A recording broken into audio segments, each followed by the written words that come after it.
자, 우리가 이제 성경에 보면은 인신제사라는 것이 성경에 종종 나옵니다. 그 인신제사. 과거에는 그런 인신제사를 했었어요. 그러니까 아이를 그러니까 우상 앞에 바치는 겁니다. 아이를 바치는 거예요. 그러니까 이게 왜 반성경적이냐? 하나님도 예수님을 제물로 드리게 했고 또 아브라함에게 이삭을 제물로 바치라고 그렇게 하지 않았나. 그런데 인신제사를 드리는 게 왜 반성경적인 것인가에 대한 얘기를 좀 나누도록 하겠습니다.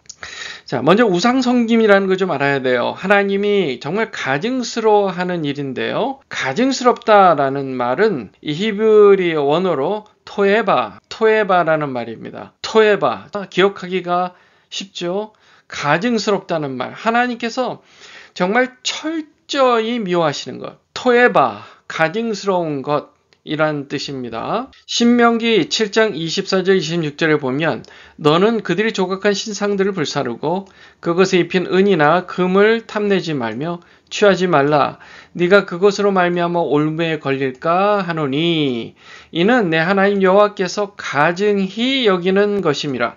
이 가증히 여기다는 말 나왔습니다. 이게 바로 토에바.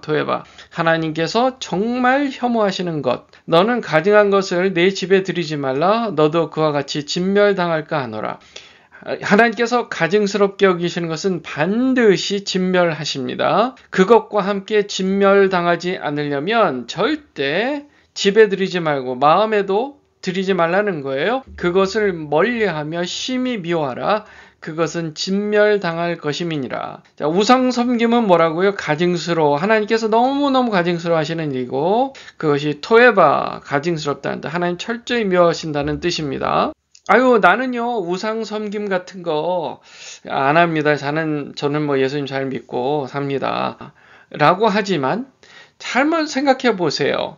마음이 편해지고 몸이 편해지고 하면 반드시 하나님이 아니라 내가 마치 모든 것을 할 수 있는 것처럼 교만해지기 시작해요. 내가 이 세상의 주인이라고 생각해요. 그러니까 똑똑하다는 사람들, 정말 능력이 있다고 하는 사람들이 인정받고 돈도 많이 벌고 또 정치적으로도 굉장히 큰 권력을 가진 사람들이 될수록 내가 이 세상의 주인이라는 생각이 들게 됩니다.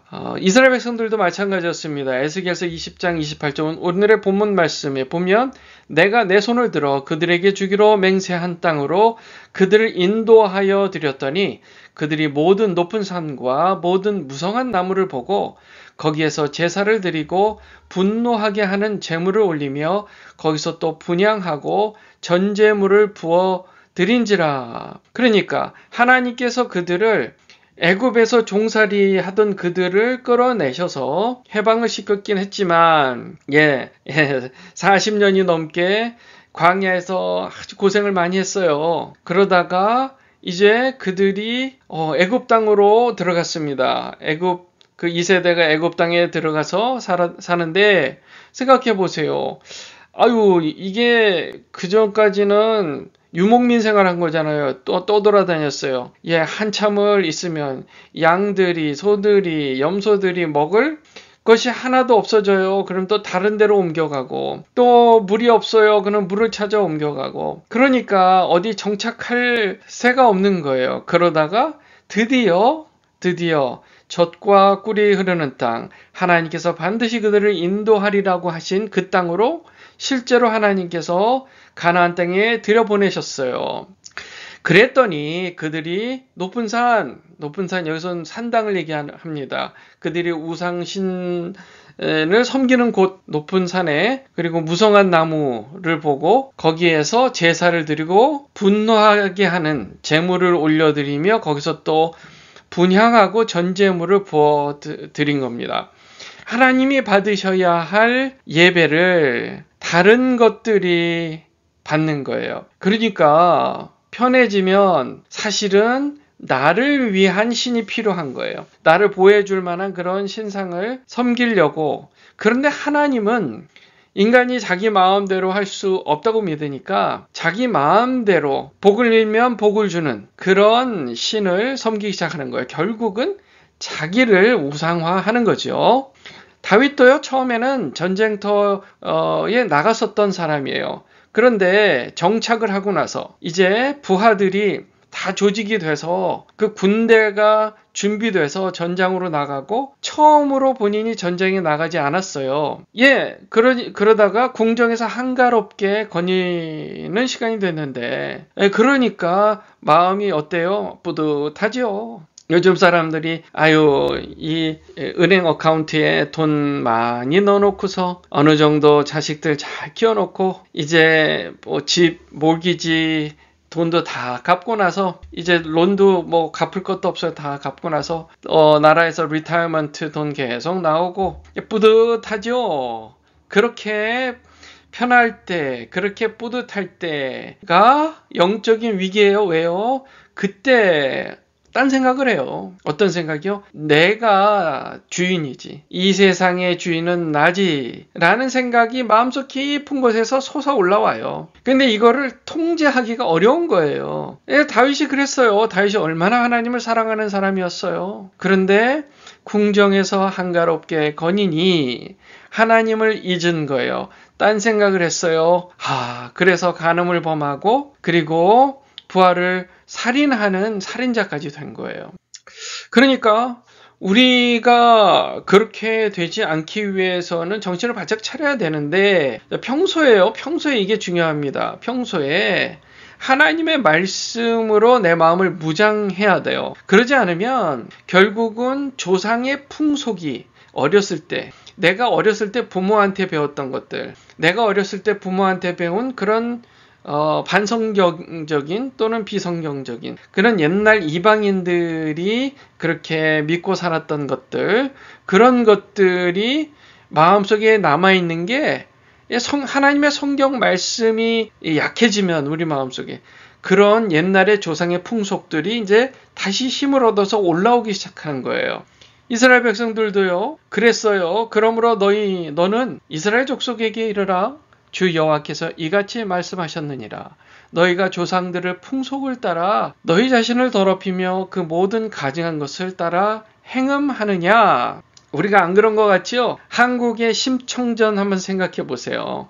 자, 그러니까 맹인인 아버지의 눈을 뜨게 하기 위해서 공양미 300석에 자기 자신을 이제 팔아서 인당수 제물이 됐잖아요. 그게 이제 보세요. 우리는 예전에 이 심청이 이야기를 들으면 이게 무슨 우상을 섬기는 것인지 나쁜 것인지 영적으로 혼탁한 것인지 잘못된 것인지 그런 분별도 없었잖아요.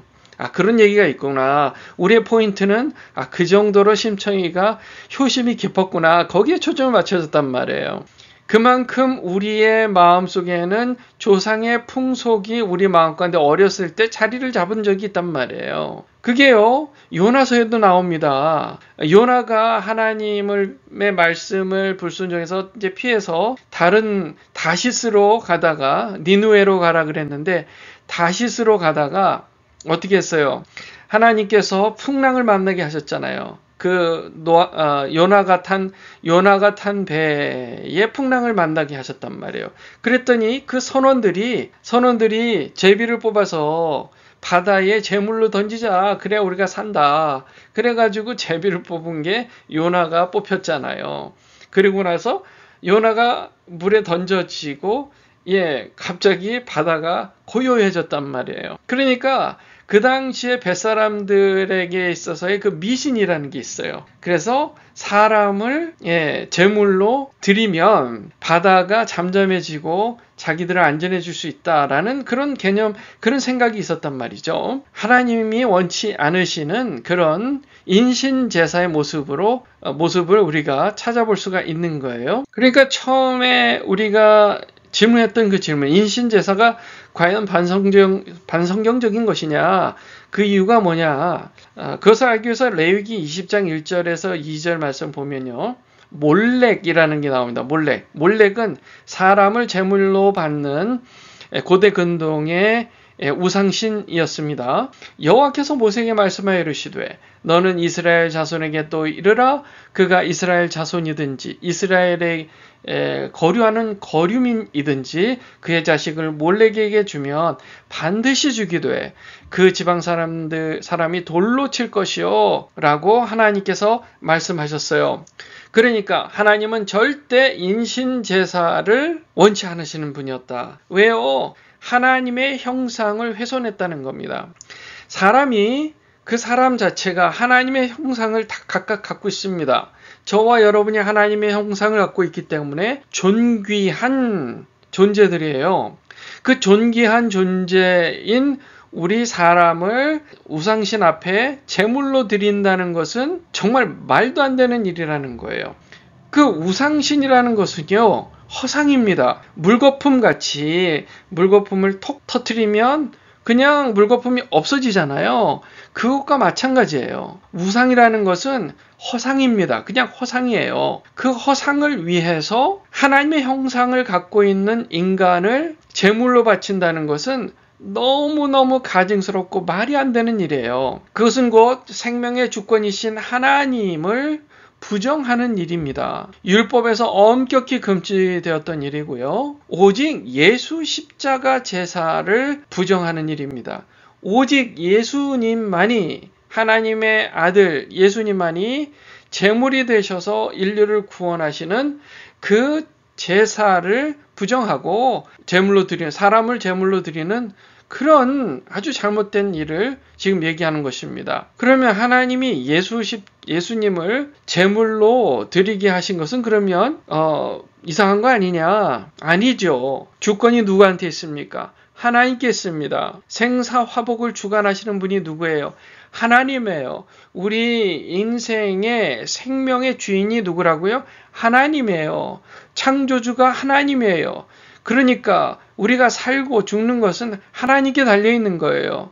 그래서 하나님의 아들 예수 그리스도를 제물로 드림으로 대신 우리가 산 것은 하나님의 권한, 아주 고유의 권한을 그냥 발휘하신 거예요. 그러니까 그것은 이상한 게 아닙니다. 어떤 우상 섬김으로도 마음에 품은 것을 결코 이루지 못하는 거예요. 결코요. 결코. 왜요? 우상신이라는 것은요. 우상신이라는 것은 허상입니다. 그것은 그냥 아무것도 아닌 거예요. 우상신을 이용해서 사람들을 현혹해서 그 영혼을 사탄에게 판 자들은 사단의 도움을 받아서 이 땅에서 잠시는 잘 될 수 있어요. 그러나 길게는 결코 그들이 원하는 것. 사람이 원하는 게 뭐예요? 영광을 받는 거예요. 사람이 원하는 게 뭐예요? 거룩해지는 거예요. 신처럼 영원히 사는 거예요. 그런데 우상신을 섬김으로서는 그게 도무지 이루어지지가 않는 거예요. 오늘 본문 말씀에도 보면 너희가 스스로 이르기를 우리가 이방인 곧 여러 나라 족속같이 되어서 목석을 경배하리라. 목석이 뭐예요? 그냥 죽은 돌이에요. 그냥 움직이지도 않고 생명도 없고 그냥 물거품처럼 아무것도 아닌 그냥 nothing이에요. 그것을 경배한다는 게 도무지 이건 말이 안 되는 일이라는 겁니다. 너희의 품은 것을 결코 이루지 못하리라. 그것은 당연한 얘기죠. 기업인들 중에서도 정말 돈을 많이 벌어볼 만큼 벌어본 사람들, 그 중에서 해볼 것 다 해본 사람들, 먹을 거 다 먹어보고 가볼 거 다 가보고 그리고 해볼 거 다 해본 사람들은 결국 더 이상 뭐 할 게 없어요. 그러니까 우주 밖으로 여행 가려고 하루 이렇게 여행 가는데 30만 불을 들여서 가고 또 바다 밑에 100년 전에 물에 빠졌던 그 타이타닉 배를 보자고 잠수함을 타고 내려가다가 결국 삶을 마감하게 되는 그런 비극적인 일들이 벌어지잖아요. 사람은요, 이 세상에서 가질 거 다 갖고 누릴 거 다 누려도 우리의 사람의 마음을 다 채울 수가 없어요.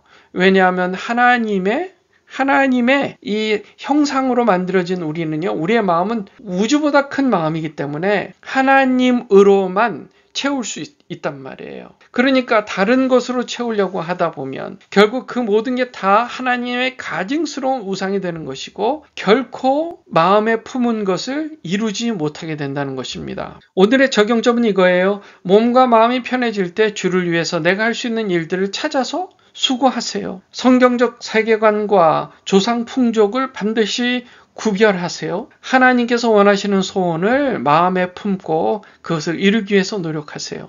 저와 여러분이 그런 복된 인생 되시기를 주님의 이름으로 축원합니다.